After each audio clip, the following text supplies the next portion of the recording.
E aí, pessoal, beleza? Libertário 03 aqui, o meu nome é Caio. Pra quem não me conhece, esse é um canal austro-libertário. Aqui a gente fala sobre economia, filosofia, política e ética por uma perspectiva libertária.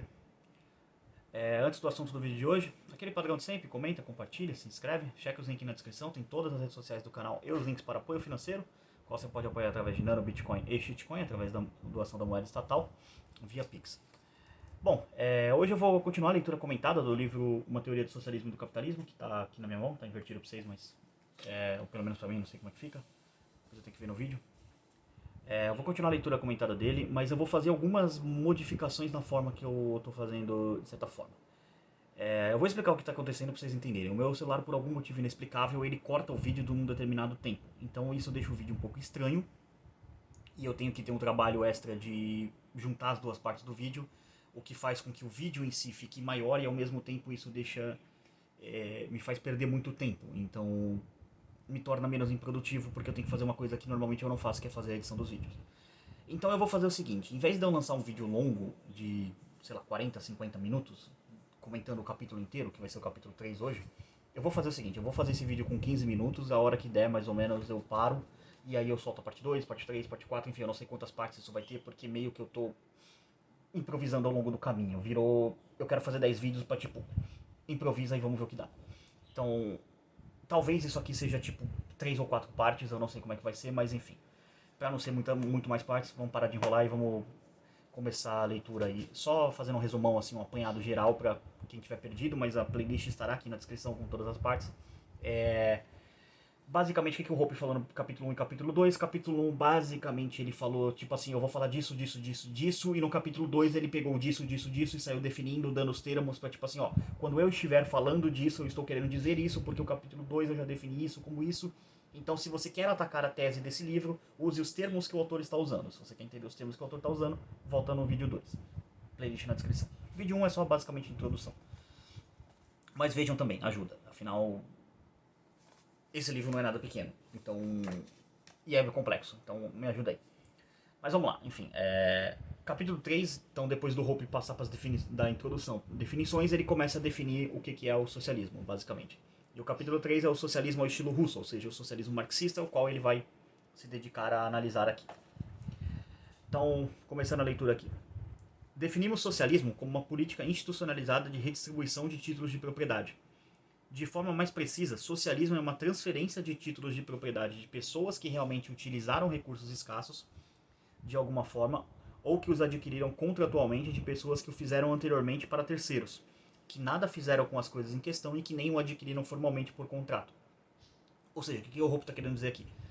Basicamente, o socialismo que ele definiu lá nos dois capítulos, no capítulo anterior, no capítulo 2, é tipo assim, vou dar um exemplo. Deixa eu pegar aqui uma coisa. O controle da minha televisão. Isso aqui é meu, porque eu comprei ele, paguei R$ 15 nele na época, hoje deve estar R$ 200 por causa da inflação. Então, isso aqui é meu.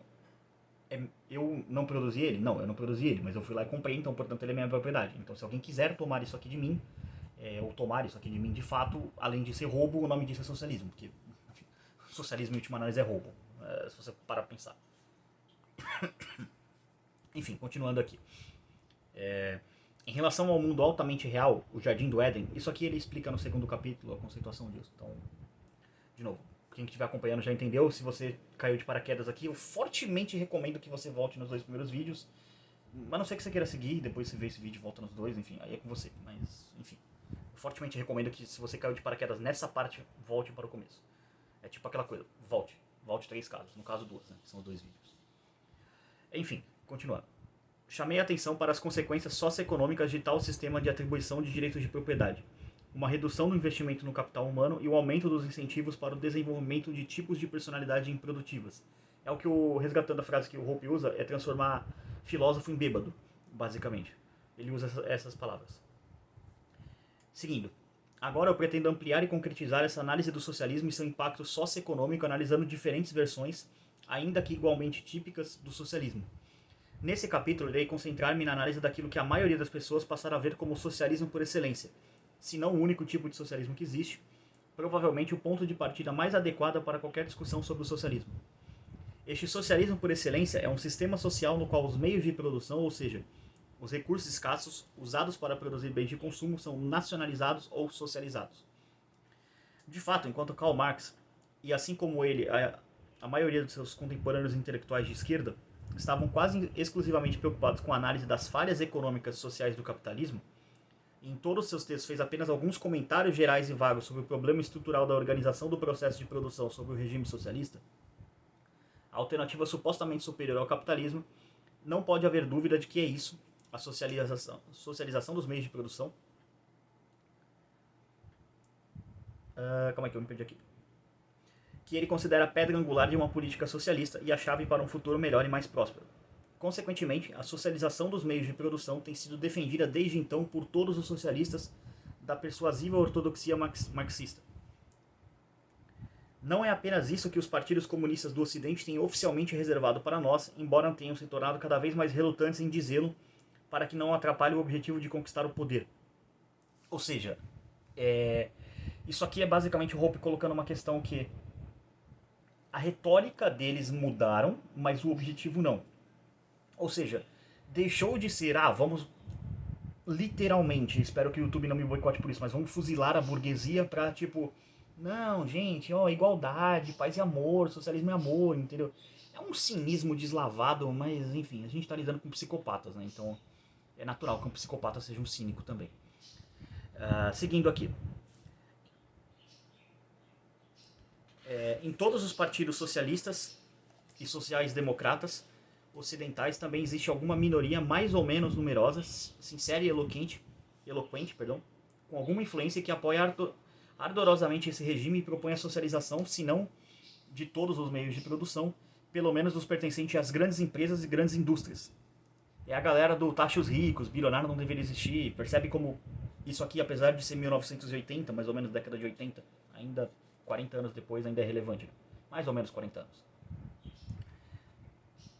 Mais importante, setores maiores ou menores das indústrias nacionalizadas se tornaram parte da realidade social até mesmo nos chamados países de maioria capitalista. E, obviamente, foi tentada uma socialização quase completa dos meios de produção da União Soviética e, depois, em todos os países do leste europeu dominados pelo regime soviético, assim como vários outros países ao redor do mundo. Um adendo aqui. Eu quero fazer um vídeo sobre isso separado, mas fica aqui a promessa. Se você estiver vendo isso no futuro, eu vou deixar esse vídeo na descrição quando ele sair, que é basicamente sobre a NEP, que é a New Economic Policy, porque era uma política leninista que ele fez ali depois de 1917, mais ou menos, começo da década de 20, porque de fato, eu vou defender nesse vídeo a tese de que de fato o comunismo ele foi aplicado na União Soviética, o bagulho colapsou tipo, muito rápido, e aí ele teve que dar uma liberalizada aqui, porque esse negócio aqui não tá dando muito certo, calma, vamos estudar esse negócio melhor. Então, mas enfim, um adendo, um disclaimer meu aí, se você estiver vendo esse vídeo no futuro, ele estará aqui na descrição. No momento, esse vídeo não foi produzido porque ainda está na minha cabeça. Enfim, precisa dar mais uma estudada no tema. Porque é um tema bastante complexo e vai gerar polêmica nos esquerdinhos. Então, enfim. Até porque eu vou atacar um dos ídolos dele, né, que é o Lenin. Então, assim, seguindo aqui. Deste modo, a análise a seguir deve permitir-nos compreender os problemas sociais e econômicos dessas sociedades, na medida em que são caracterizados por meios de produções nacionalizados. E, em particular, deve ajudar-nos a compreender os problemas centrais que flagelam a Rússia e seus países satélites, uma vez que esses países realizaram uma política de socialização a tal ponto que pode ser legitimamente considerado como sua característica estrutural dominante. É devido a esse fato que esse tipo de socialismo que investigamos aqui é chamado de socialismo ao estilo russo. E aí ele faz uma nota de rodapé. Isso aqui é nota de rodapé, é gigantesca. Eu vou pegar alguns pontos dela aqui pra basicamente comentar um pouco. Então, nota de rodapé, número 26. Quando se fala do socialismo russo, é evidente que se abstrai grande número de dados concretos que caracterizam qualquer sistema social e com relação a qual sociedades podem se diferenciar.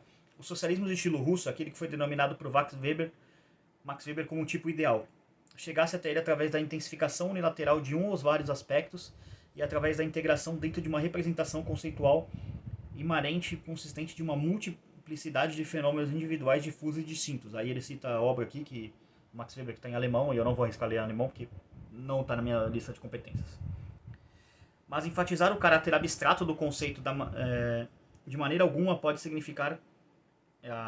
mas enfatizar o caráter abstrato do conceito de maneira alguma significa que haja qualquer deficiência nele. Pelo contrário, este é o propósito da construção dos tipos ideais para exibir aquelas características que os indivíduos, agindo por si mesmos, consideram como constituindo as semelhanças ou diferenças relevantes no significado e para desconsiderar aquele que eles próprios consideram ser de pouca ou nenhuma importância para a compreensão das próprias ações ou das ações alheias. Mais especificadamente, descrever o socialismo do estilo russo no grau de abstração aqui escolhido e desenvolver posteriormente uma tipologia dos vários tipos de socialismo devem ser entendidos como uma tentativa de reconstruir aquelas distinções conceituais que as pessoas usam para vincularem-se ideologicamente a diversos partidos políticos ou movimentos sociais, possibilitando assim uma compreensão das forças ideológicas que, de fato, moldam as sociedades nos dias de hoje. Então, o que o Hoppe está querendo colocar aqui? Basicamente, ele quer fazer essa segregação dos tipos de socialismo para você entender os diferentes pensamentos dos tipos de socialistas que existem, porque se tem uma raça que briga entre si, é socialista, inclusive os maiores assassinos de socialistas são os próprios socialistas, nas dissidências dele.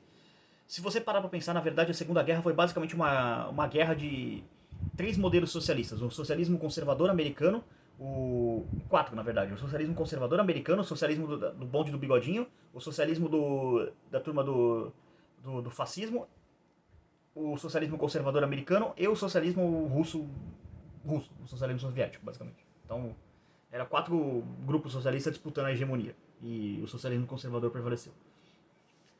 Enfim, voltando aqui para a leitura comentada. Quanto às forças catalisadoras que impulsionam os regimes de socialização, elas são declaradamente igualitárias. Uma vez que se permite a existência da propriedade privada nos meios de produção, permite-se que haja diferença. Se eu possuo o recurso A, você então não o possui. E nossa relação no que se refere a esse recurso é, portanto, diferente.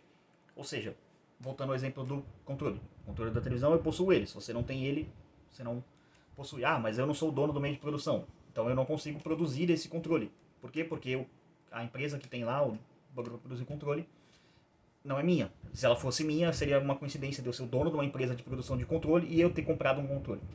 Então, pode acontecer, indivíduos estarem nessa posição, mas não é a questão aqui. Não é o que o Hoppe está querendo colocar. Só um exemplo para você ficar mais explicado. Mediante a abolição da propriedade privada, a posição de cada um vis-à-vis os meios de produção é equiparada de um só golpe, ou assim parece. Todos se tornam coproprietários de tudo, refletindo uma situação de igualdade entre os seres humanos. E a racionalidade econômica desse regime é que ele é supostamente mais eficiente, que é isso que os socialistas alegam. Para um observador não instruído e não familiarizado com a ação coordenada da função dos preços, o capitalismo baseado na propriedade privada dos meios de produção parece algo simplesmente caótico. E parece mesmo, e de certa forma é, mas há uma lógica no caos, vamos colocar assim.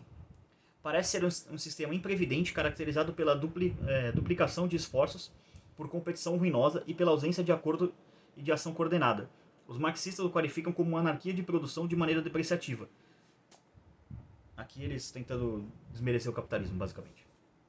Apenas quando a propriedade coletiva é substituída pela propriedade privada que se torna possível, aparentemente, eliminar o desperdício mediante a implementação de um plano de produção único, abrangente e coordenado. A tal planejamento central da economia, basicamente.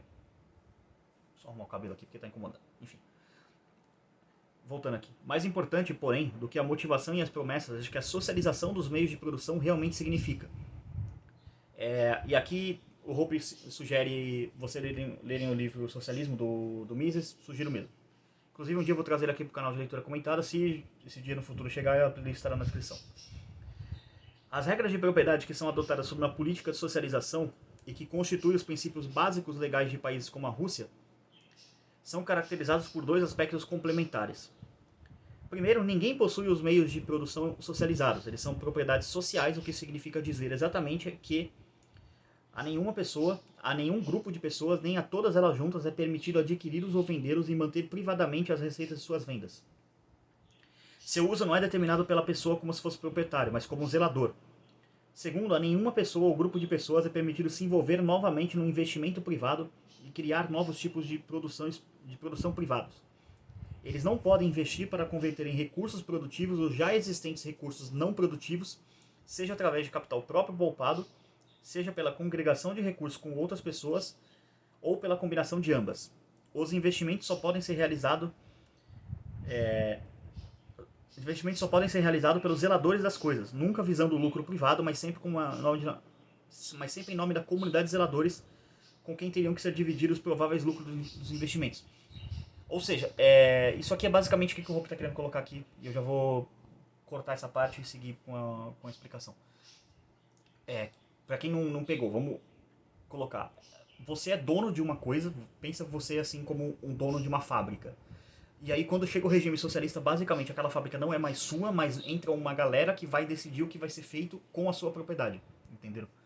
Então é basicamente isso. Seria zeladores em vez de donos. Donos no sentido de que tem a posse a propriedade do bem, vamos dizer assim.